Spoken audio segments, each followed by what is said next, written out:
Butcher? That freaking nut job that goes around just chopping people up? Well, the feds or whatever heard that he's gonna be here today. So they set up a trap for him.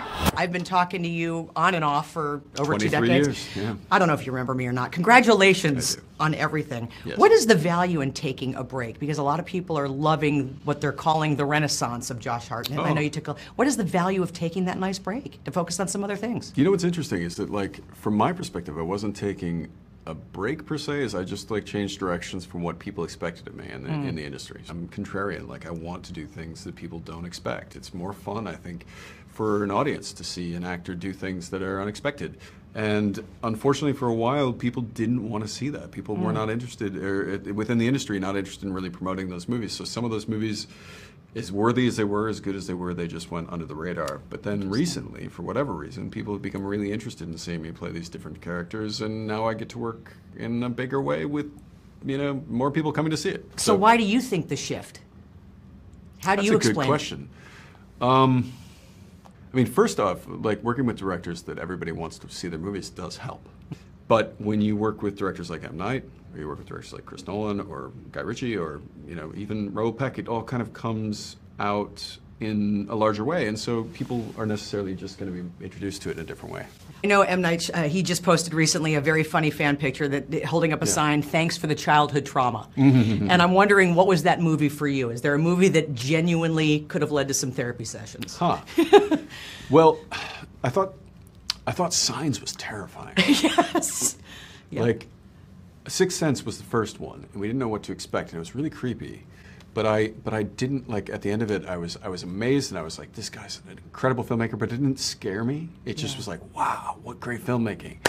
And then with Signs, it was so scary. Yeah. Like, that definitely... You needed a couch and maybe someone to talk to. I couldn't be in a cornfield after. I couldn't, like, look at I didn't want to be in the countryside, and now I live in the countryside. Harry Hitchcock from Harkins Theaters, which is based in Arizona, but we're... Oh, no, I met Mr. Harkins recently. Dan Harkins. Yes, wonderful. He was like, hey, you should come to my theaters. I'm like, I'm always at your theaters, because I preview there. Yep.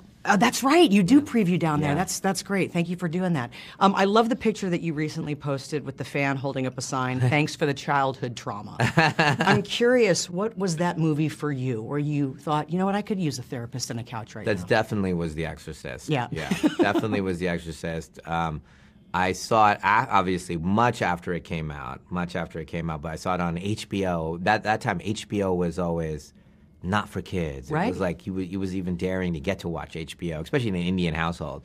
But that movie I got to watch, I was just traumatized for that. That's traumatizing. That movie is traumatizing. Even in your 50s, that could be traumatizing. Definitely. Rewatch that movie. It's funny though. Your daughter said she was watching scary movies, obviously much younger. Were you ever concerned, or did you think, you know what, I'm going to immerse these gals in this early, and they won't have any childhood trauma? You know, it's funny. We just make sure that they're okay. So they started watching kind of my movies at 10. So 10, 11, 12, we'd show them a new one of my movies in order, the way I shot them. But our youngest one is a scaredy cat. So she did not watch them at 10. So we gauged it based on the kid. So she only, when she was like 14, started watching it. And be like, all your friends have seen my movies. You have to start watching them. I can't get away. I can't stop. I'll just do this one last one.